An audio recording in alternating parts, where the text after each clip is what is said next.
mais atana tamak le ba pun nanan tiara wor le ba pun ben banane bil le pele boy to im bon mamenda in dian ya yela kukul bu kukul yewu te banque le ba mané Pour tout projet de coopération au développement, 4 dimensions entrent en ligne de compte. Et ces 4 dimensions se retrouvent dans les 4 lettres de notre concept SOFT. S comme social, O comme organisationnel, F comme financier et T comme technique. Commençons par la lettre S, social. Ici, vous le voyez, nous sommes dans une communauté. Et comme chaque projet s'inscrit dans une communauté, il faut en respecter les coutumes et les traditions. Ici, les personnes âgées, les hommes, les femmes, les enfants, tout le monde se rassemble pour parler de ce projet.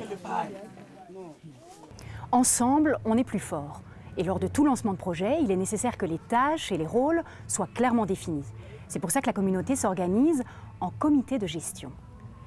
Irma, s'il te plaît, est-ce que tu peux m'expliquer ce que c'est qu'un comité de gestion? Bon, un comité de gestion, en fait, c'est un bas-fond qui est là. Et il y a une communauté, et la communauté élit le comité de gestion afin de mieux gérer le bas-fond. Il y a l'ONG qui appuie le comité de gestion. L'appui, c'est en fait un appui conseil et un appui financier.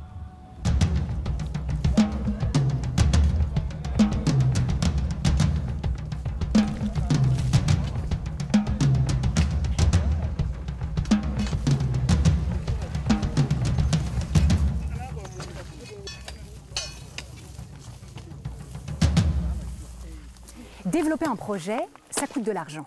Et parfois, cela nécessite de très gros moyens, comme lors de la construction d'un barrage. D'autres fois, la somme nécessaire n'est pas grande, comme c'est le cas ici pour cet aménagement de bas-fond. Bonjour Joël. Ouais, bonjour. Peux-tu m'expliquer ce que tu es en train de faire? Oui, je suis en train d'enlever les cailloux pour faire des baguettes. Et c'est un travail dur, j'imagine? Ah, c'est dur. C'est dur. Tu le fais tout seul? On était nombreux. Les autres sont là-bas en train d'enlever des cailloux. C'est ça. Des tas. Et qu'est-ce que vous faites? Vous cassez le caillou? Non, on ne casse pas, on lève et puis on met en tas. Vous le mettez en tas? Ah oui.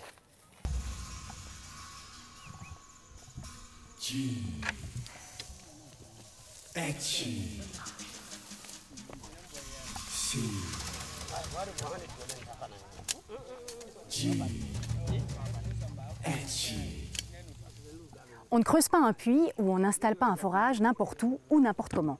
Il faut des techniques qui s'adaptent à chaque situation. Alors Atina, oui. Est-ce que vous pouvez m'expliquer quelles sont les exigences techniques pour aménager un bas-fond comme celui-ci?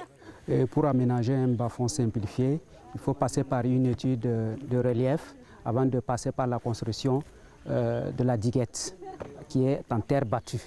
Et après cette construction, on passe par la protection de cette diguette-là avec des moellons.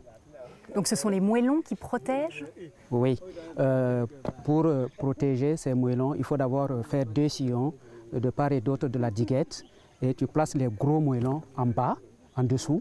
Et après, on les emboîte les uns et les autres.